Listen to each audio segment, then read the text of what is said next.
मैं दावे से कहता हूँ कि इस सच्ची कहानी को सुनने के बाद आप में जिंदगी की हर मुश्किल, हर सूरत-ए-हाल से गुजरने और उससे लड़ने का जज्बा पैदा करेगी। कहानी की शुरुआत में एक आदमी को दिखाया जाता है जिसका नाम है कार्लिटो पाइस। वो कहता है कि आज से 20 साल पहले जो हुआ मैं उसे कभी भूल नहीं पाया। लोग कई बार मेरे पास आते हैं और कहते हैं कि अगर हम उस सन्नाटे में होते तो हम जरूर मारे जाते, लेकिन मैं इस बात को नहीं मानता। मैंने उस सन्नाटे, उस खामोशी में पहली बार गॉड को महसूस किया। उस गॉड को नहीं जिसके बारे में हमें बचपन में बताया जाता था। वहाँ पर एक अलग ही गॉड है जिसके बारे में हमें कभी बताया नहीं जाता। वो सभी मजहबों से ऊपर है। जहाँ पर गॉड होते हैं वहाँ पर मजहब नहीं होता, और जहाँ पर मजहब होता है वहाँ पर गॉड का कोई काम नहीं होता। और उसके बाद कहानी चली जाती है फ्लैशबैक में, यानी आज से 20 साल पीछे। ये तारीख होती है 13 अक्टूबर सन 1972, और यहाँ पर ये दिखाया जाता है कि स्टेला मैरिज कॉलेज की एक ओल्ड क्रिश्चियन रग्बी टीम एक मैच खेलने के लिए चिल्ली जा रही होती है। इनकी फ्लाइट एंडीज माउंटेन रेंज के ऊपर से गुजर रही होती है। ये दुनिया की सबसे बड़ी रेंज ऑफ माउंटेन्स है, और तभी सारी टीम को एक झटका लगता है जिसे सब अलर्ट हो जाते हैं, और ऐसे कई सारे झटके इन्हें लगते हैं। दरअसल इनका प्लेन आउट ऑफ कंट्रोल हो जाता है और पायलट्स को समझ आ जाता है कि ये प्लेन अब क्रैश होने वाला है। और तभी इनके प्लेन का जो राइट साइड का पंख होता है वो एक पहाड़ी की चोटी से टकराता है, और उससे टकराते ही प्लेन 2 टुकड़ों में बढ़ जाता है। मतलब कि उसके जो पीछे का हिस्सा होता है वो प्लेन से अलग हो जाता है, और उसके साथ कुछ पैसेंजर्स भी हवा में उड़ जाते हैं। अब इनका प्लेन पहाड़ पर क्रैश हो चुका है जहाँ चारों तरफ बर्फ है, और वो बहुत ज्यादा स्पीड में आगे घिसटता हुआ जा रहा होता है। और तभी वो एक चट्टान से जाकर टकराता है जिसे बहुत जोर का झटका लगता है, और उस झटके में बहुत सारे लोग जख्मी हो जाते हैं। प्लेन का जब पिछले वाला हिस्सा टूटकर उड़ा था तो उस हिस्से के साथ 7 लोग नीचे गिरकर मर गए थे, और यहाँ पर अब काफी लोग जख्मी हैं। लेकिन जो लोग सही सलामत बच जाते हैं वो जख्मी लोगों की मदद करते हैं। आगे जो 2 पायलट्स होते हैं उनमें से एक पायलट मर चुका है और दूसरा बहुत जख्मी होता है। वो अपनी जिंदगी की आखिरी सांसें ले रहा होता है, और उसके पास एंटोनी और कैनिसा आ जाते हैं। वो पायलट के रेडियो से ऑपरेटर से कांटेक्ट करना चाहते हैं ताकि उन्हें अपनी एग्जैक्ट लोकेशन बता सके और इनको यहाँ पर मदद मिल सके। लेकिन रेडियो की बैटरी पूरी तरह से डेड होती है, मतलब कि यहाँ से वो किसी से भी कांटेक्ट नहीं कर सकते। और कुछ ही देर बाद उस पायलट की भी मौत हो जाती है, और साथ ही साथ यहाँ पर 4 और पैसेंजर्स मर जाते हैं। मतलब कि 6 और लोग मर चुके हैं, और बाकी बचे हुए जो लोग हैं इन सबको यकीन है कि कल सुबह होते ही इनके लिए यहाँ पर रेस्क्यू टीम आ जाएगी, क्योंकि रात होने वाली और रात को इन्हें यहाँ पर कोई बचाने नहीं आएगा। कनिसा सबको बोलता है कि यहाँ पर जो सीट्स है इनके ऊपर जो कवर है हम इन्हें निकाल सकते हैं ताकि हम इन्हें ब्लैंकेट की तरह यूज कर सकें, और ये बहुत अच्छा आइडिया होता है। लेकिन रात को ठंड बहुत ज्यादा बढ़ जाती है। टेम्परेचर 30 से 40 डिग्री कम हो जाता है। यहाँ पर लोगों को चोट लगी है, वो जख्मी है, और साथ ही साथ उनसे ठंड भी बर्दाश्त नहीं होती। लेकिन किसी तरह से ये जितने भी लोग बचे हुए हैं वो एक रात यहाँ पर गुजार लेते हैं, और अगली सुबह यहाँ पर जो एक क्रू मेंबर बचता है उससे पूछा जाता है कि यहाँ पर कोई फ्लेयर गन है तो ये फ्लेयर गन चलाकर इन्हें इशारा कर सके कि हम यहाँ पर हैं। लेकिन वो कहता है कि यहाँ पर कोई फ्लेयर गन नहीं है, और रेडियो की जो बैटरीज थी वो प्लेन की टेल में थी जो हिस्सा टूटकर अलग हो चुका है, और अब इन्हें नहीं पता कि वो हिस्सा इनसे कितना दूर है। लेकिन फिर भी इन्हें पूरा यकीन है कि इन्हें रेस्क्यू टीम ढूंढने यहाँ पर बहुत जल्द आएगी, क्योंकि एक पूरा का पूरा प्लेन गायब हुआ है। अब यहाँ पर जितने भी लोग मर चुके होते हैं उन सबको बाहर ले जाया जाता है, जिनमें एक औरत की भी डेड बॉडी होती है। और जब कार्लिटोस उस औरत की डेड बॉडी को देखता है तो वो उससे माफी मांगता है। दरअसल रात को वो उस पर चिल्लाया होता है। कार्लिटोस वही आदमी है जो पूरी कहानी सुना रहा है। इनके आसपास जितनी भी बॉडीज है और जितने भी लोग जख्मी हैं वो सब इनके अपने हैं जो एक दिन पहले इनके साथ थे, लेकिन अब वो उस दुनिया में नहीं रहे। इनके पास खाने के लिए कुछ ज्यादा सामान नहीं होता। इनके पास कुछ चॉकलेट्स और शैंपेन्स होती हैं, लेकिन इनके पास सिगरेट बहुत सारी होती हैं, और ये सब डिसाइड करते हैं कि ये सब राशन को बांट कर खाएंगे। मतलब कि कोई भी ज्यादा नहीं खाएगा ताकि ये ज्यादा से ज्यादा दिन तक यहाँ पर सर्वाइव कर सकें। और जब ये ऐसा कर रहे होते हैं तभी इन्हें हेलीकॉप्टर की आवाज सुनाई देती है, और इससे ये सब खुश हो जाते हैं क्योंकि ये समझ जाते हैं कि इन्हें ढूंढने के लिए रेस्क्यू टीम आ चुकी है। लेकिन ऊपर बादल बहुत ज्यादा होते हैं, इसीलिए हेलीकॉप्टर पर बैठे लोग इन्हें नहीं देख सकते, और न ही इन्हें हेलीकॉप्टर दिख रहा होता है, बस ये उसकी आवाज सुन सकते हैं। और इस तरह से इन्हें एक और रात इस जानलेवा ठंड में गुजारनी पड़ती है। इनके पास अब भी उम्मीद है। बहुत सारे लोग यहाँ पर कैजुअल होते हैं, वो आराम से बैठकर सिगरेट पी रहे होते हैं, क्योंकि उन्हें पूरा यकीन है कि अगले दिन उन्हें ढूंढने के लिए रेस्क्यू टीम दोबारा आएगी और वो इन सबको यहाँ से निकाल के ले जाएगी। अब पानी की कमी पूरी करने के लिए यहाँ पर ये एक स्टील की शीट लगाते हैं ताकि ये जब उसके ऊपर बर्फ डालें तो वो सूरज की गर्मी से पिघलकर पानी बन जाए। यहाँ पर एक और लड़का होता है जिसका नाम होता है नैंडो, और वो चोट लगने से कोमा में चला गया था, लेकिन अब वो होश में आ जाता है और उसे बताया जाता है कि हमारा प्लेन क्रैश हो गया था और उसके बाद तुम कोमा में चले गए थे। वो पूछता है कि मेरी माँ कहाँ है। असल में उसकी माँ मर चुकी होती है और नैंडो ये बात सुनकर बहुत इमोशनल हो जाता है, लेकिन उसे कहा जाता है कि तुम्हारी बहन सुजैना अभी भी जिंदा है। वो बहुत बुरी तरह से जख्मी है और उसे तुम्हारी जरूरत है। नैंडो उसी हालत में उठकर अपनी बहन के पास जाता है और वो कहता है कि मैं वापस आ गया हूँ, तुम्हें टेंशन लेने की जरूरत नहीं है। दरअसल यहाँ पर जितने भी लोग हैं, चाहे वो जख्मी हो चाहे वो ठीक हो, वो सब के सब परेशान हैं। वो डरे हुए हैं। ठंड किसी से भी यहाँ पर बर्दाश्त नहीं हो रही, लेकिन उनकी परेशानी ज्यादा देर तक नहीं रहती। उन्हें बाहर एक हेलीकॉप्टर की आवाज सुनाई देती है जो उन्हीं के बगल में उड़ रहा होता है और ये देखकर वो सब के सब बहुत खुश हो जाते हैं। वो उसे हाथ हिलाते हैं, उसे आवाज लगाते हैं, लेकिन वो उनकी तरफ से घूमकर निकल जाता है और ये सब समझ जाते हैं कि अब अगली सुबह यहाँ पर हेलीकॉप्टर्स वापस आएंगे और इन सबको यहाँ से ले जाएंगे। रात को सोने से पहले इनके पास जितनी भी चॉकलेट्स होती हैं ये तकरीबन सबकी सब खा जाते हैं, क्योंकि इन्हें पता है कि अगली सुबह हेलीकॉप्टर्स कल इन्हें यहाँ से ले जाएंगे। इसीलिए सब एंजॉय कर रहे होते हैं और सुबह होने के साथ ये सब के सब बाहर बैठ जाते हैं। लेकिन बहुत टाइम गुजरने के बाद इन्हें बचाने के लिए यहाँ पर कोई भी नहीं आता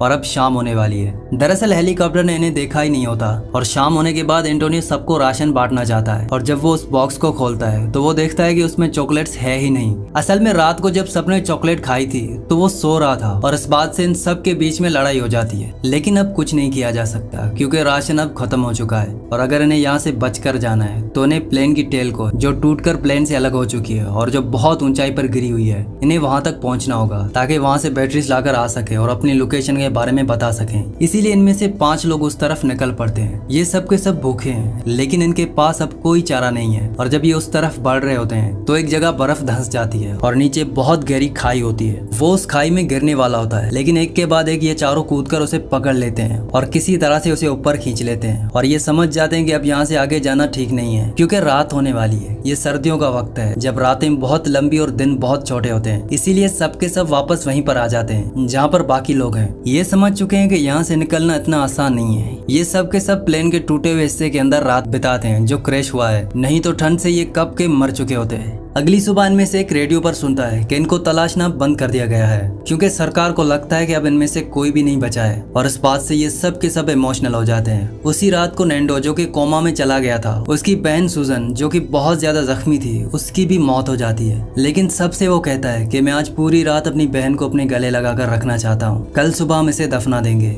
नैंडो ने इस एक्सीडेंट में अपनी माँ और अपनी बहन को खो दिया है। वो पूरी तरह से टूट चुका है और 9 दिन गुजर जाने के बाद बाकी लोग भी टूटना शुरू हो गए हैं। नैंडो कहता है कि हमें बाहर जो मुर्दे हैं उन्हें खाना चाहिए क्योंकि हमारे पास खाना खत्म हो चुका है, हमारी तलाश भी बंद कर दी गई है और हमें अब यहाँ पर कब तक रहना होगा हमें कुछ पता नहीं है। इसीलिए हमें एनर्जी की जरूरत है ताकि हम खुद यहाँ से निकल सकें। लेकिन नैंडो की इस बात से कोई भी राजी नहीं होता। पर अगले दिन जब ये सुबह एक साथ बैठे हुए होते हैं तभी इनमें से एक, जिसका नाम रॉबर्ट केनिसा है, वो कहता है कि तुम्हें मुझसे वादा करना होगा, अगर मैं मर जाऊं तो तुम मेरी बॉडी को खा लेना ताकि तुम्हारी जिंदगी बच जाए, और अगर तुमने ऐसा नहीं किया तो मैं भूत बनकर तुम सबको मार दूंगा। लेकिन एक एक करके सभी यही बात कहते हैं, मतलब कि अगर कोई भी मरता है तो जो जिंदा लोग हैं वो उसकी बॉडी को खा लेंगे ताकि उनकी जान बच सके। अगली सुबह ये सब के सब बाहर बैठे होते हैं। ये सब भूखे हैं, इन्होंने पिछले 10 दिनों से कुछ नहीं खाया और ये जानते हैं कि अगर इन्हें खाना नहीं मिला तो इन सबकी मौत हो जाएगी और खाना इनके सामने पड़ा है, मतलब कि वो मरी हुई बॉडीज। लेकिन ये ऐसा नहीं करना चाहते। इनमें से एक कहता है कि अगर हमने ऐसा किया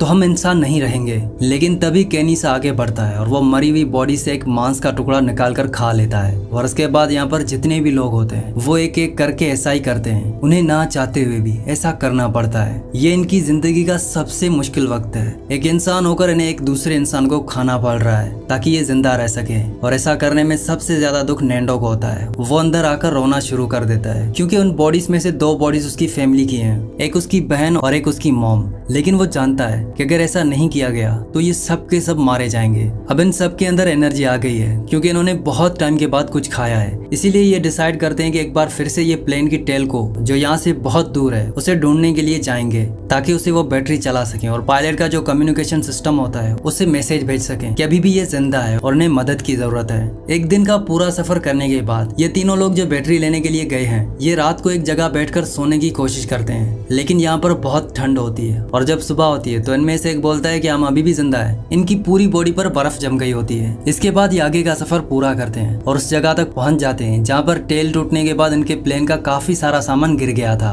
और साथ ही साथ कुछ पैसेंजर्स भी गिर गए थे। यहाँ पर वो सब लोग मरे हुए होते हैं। सामान में इन्हें कुछ चॉकलेट्स भी मिलती हैं जिससे इन्हें बहुत खुशी होती है, लेकिन अभी आगे का सफर पूरा नहीं कर सकते क्योंकि अगर रात को इन्हें यहाँ पर रुकना पड़ा तो ये तीनों के तीनों ठंड से मारे जाएंगे। इसीलिए सब वापस आ जाते हैं और वापस आने के बाद ये एक स्ट्रेटेजी बनाते हैं। ये कहते हैं कि हमें दोबारा जाना होगा, हमें टेल तक पहुंचना होगा, लेकिन इस बार जो भी जाएगा वो ज्यादा गर्म कपड़े पहनकर जाएगा और साथ ही अपने साथ कुछ खाने के लिए भी ले जाएगा। यहाँ पर प्लेन के टुकड़े के अंदर जहाँ पर ये सब के सब सोते हैं, जहाँ पर ये रात गुजारते हैं, वहाँ पर ये अपने बचे हुए सामान से आग भी जलाते हैं और आग जलाने के लिए इनके पास जो इनके डॉलर्स होते हैं वो भी इन्हें जलाने पड़ते हैं। और यहाँ पर इन्हें एक बात का एहसास हो जाता है कि इस दुनिया में इन सब चीजों की कोई वैल्यू नहीं होती। जब कुदरत अपना कहर बरसाती है तो उसके सामने इंसान का कोई बस नहीं चलता। यहाँ पर जो कालिटोस होता है वो कहता है कि मुझे लगता है कि गॉड हमारे साथ है, इसीलिए हम अभी तक जिंदा है। वो किसी न किसी रूप में हमारी मदद कर रहा है। अब रात को ये सब सो जाते हैं और तभी इन्हें एक एहसास होता है कि इनकी तरफ कुछ आ रहा है। असल में इनके प्लेन का जो हिस्सा है जिसके अंदर ये सब है वो पूरी तरह से वाइब्रेट हो रहा होता है। दरअसल ऊपर चोटी से एवलांच आ रहा होता है। सारी की सारी स्नो उनकी तरफ तूफान की तरह बढ़ रही होती है और वो उनके प्लेन के टुकड़े से टकरा जाती है और अंदर भी बहुत सारी बर्फ चली जाती है जिससे कई लोग उस बर्फ के नीचे दब जाते हैं। ये बाहर निकलने की कोशिश करते हैं लेकिन बाहर तूफान चल रहा होता है, ये बाहर नहीं निकल सकते और इनका पूरा का पूरा प्लेन का टुकड़ा बर्फ के नीचे दफन हो जाता है और अगले कई दिनों तक तूफान चलता रहता है। और जब तूफान पूरी तरह से थम जाता है तो बड़ी मुश्किल से कुछ लोग बर्फ को खोदकर बाहर निकलते हैं। बाहर कालिटोस बैठा हुआ होता है और वो कहता है कि देखो आज कई दिनों के बाद सूरज निकला है और मुझे लगता है कि गॉड हमारा साथ दे रहा है, हम सब के सब बच जाएंगे। हालांकि इस हादसे में 8 और लोगों की मौत हो चुकी होती है। अब सब के सब बाहर निकल जाते हैं और वो अपने प्लेन के टुकड़े के चारों तरफ से बर्फ भी हटा देते हैं। इन्हें आज यहाँ पर पूरे 50 दिन हो चुके हैं और इन 50 दिनों के बाद यहाँ पर सर्दियों का मौसम भी कुछ कम हो गया है। मतलब कि अब रातें छोटी और दिन लंबे होंगे। और अब ये सब के सब फैसला करते हैं कि एक बार फिर से ये प्लेन के टेल का जो टूटा हुआ हिस्सा है उसे ढूंढने के लिए जाएंगे क्योंकि इन्हें किसी भी हालत में बैटरी चाहिए। ये अब एक टीम तैयार करते हैं और इनके खाने के लिए भी कुछ सामान रख देते हैं। इनका इस बार ये प्लान होता है कि अगर इन्हें प्लेन का दूसरा हिस्सा नहीं मिला, अगर बैटरीज नहीं मिली तो ये वापस नहीं आएंगे बल्कि आगे सफर पर निकल जाएंगे और इन पहाड़ों से बाहर निकलने की कोशिश करेंगे। अब इनमें से 3 लोग बैटरीज को ढूंढने के लिए निकल पड़ते हैं, लेकिन कुछ ही घंटों के सफर के बाद इन्हें प्लेन का वो हिस्सा मिल जाता है। साथ ही साथ इन्हें यहाँ पर कपड़े, सामान और खाने के लिए चॉकलेट्स भी मिलती हैं जिनसे ये बहुत खुश होते हैं। साथ ही साथ इन्हें बैटरीज भी मिल जाती हैं, लेकिन ये बैटरीज बहुत हैवी होती हैं और ये इसे वापस नहीं ले जा सकते। इसीलिए ये उस आदमी को जो वायरस जोड़कर रेडियो को ऑन कर सकता है वापस जाकर उसे इस जगह पर दोबारा ले आते हैं। क्योंकि प्लेन का दूसरा हिस्सा से बहुत दूर नहीं होता, वो सिर्फ 3 घंटे की दूरी पर होता है। लेकिन बहुत कोशिशें करने के बाद रेडियो ऑन नहीं होता और अब नैंडो कहता है कि हमें इन पहाड़ी दर्रों से बाहर निकलने की कोशिश करनी चाहिए, लेकिन उसकी बात कोई नहीं मानता और ये चारों के चारों वापस अपनी उसी जगह पर आ जाते हैं। यहाँ पर एक बार फिर से तूफान शुरू हो जाता है और इन्हें वापस आने में बहुत प्रॉब्लम होती है और नैंडो चाहता है कि हम किसी भी कीमत पर यहाँ से निकलें। इसीलिए वो यहाँ पर स्लीपिंग बैग्स भी बनाता है और जब इन्हें इस जगह पर पूरे 61 दिन हो जाते हैं तब नैंडो कहता है कि हमें अब यहाँ से निकलना चाहिए। नैंडो और उसके 2 साथी जिनके नाम केनिस और एंटोनियो है वो भी इसके साथ सफर में चलने के लिए तैयार हो जाते हैं। और जब ये जा रहे होते हैं तो उनके पास कालिटोस आता है और वो उन्हें कहता है कि कल रात मैंने एक सपना देखा था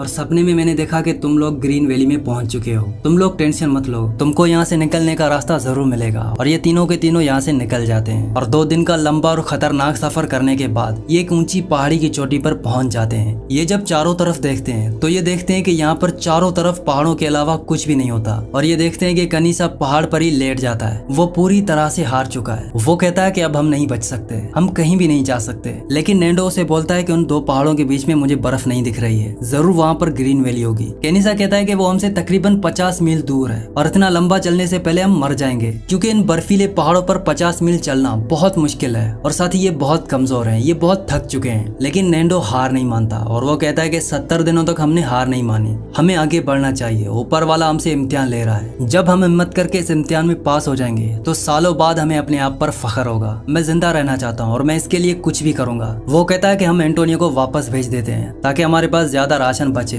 और ये ऐसा ही करते हैं। वो एंटोनियो को वापस भेज देते हैं और ये दोनों अपने सफर पर निकल जाते हैं। इन्हें पता है कि इस सफर में इनकी जान भी जा सकती है और 12 दिनों तक इन पहाड़ों में चलने के बाद ये उन बर्फीले पहाड़ों से निकल जाते हैं और उनके सामने एक खूबसूरत ग्रीन वैली होती है और यहाँ पर लोग भी हैं। वहीं दूसरी तरफ ये दिखाया जाता है कि वो सभी लोग जो अभी भी पहाड़ों पर फंसे हुए हैं वो पूरी तरह से हिम्मत हार चुके हैं क्योंकि इन्हें यहाँ पर कई दिन हो चुके हैं और उनका राशन भी खत्म हो चुका है और इनके अंदर इतनी भी एनर्जी नहीं होती कि ये चल सकें। और ये जब सभी मायूस हो जाते हैं तभी इनको ऊपर से हेलीकॉप्टर की आवाज सुनाई देती है। और जब ये बाहर जाते हैं तब इन्हें आर्मी के हेलीकॉप्टर्स बचाने के लिए आ गए होते हैं, जिसमें नैंडो और उसका दोस्त भी बैठा होता है। और ये सब हेलीकॉप्टर को देखकर खुशी से नाचना शुरू हो जाते हैं, क्योंकि इन्हें पता है कि इनकी जान अब बच चुकी है। और कहानी अब प्रेजेंट में आती है, जहाँ पर कैलिटोस ये कहानी सुना रहा है। वो कहता है कि हमारी टीम वहाँ पर वापस गई, वहाँ पर जितनी भी डेड बॉडीज थी हमने सबको वहाँ पर दफना दिया और उन सबकी याद में हमने वहाँ पर एक क्रॉस भी लगाया। और आखिर में हमें बताया जाता है कि 1972 की यह सच्ची कहानी है, जिसमें 29 लोग मर गए थे और सिर्फ 16 लोग ही बच सके थे।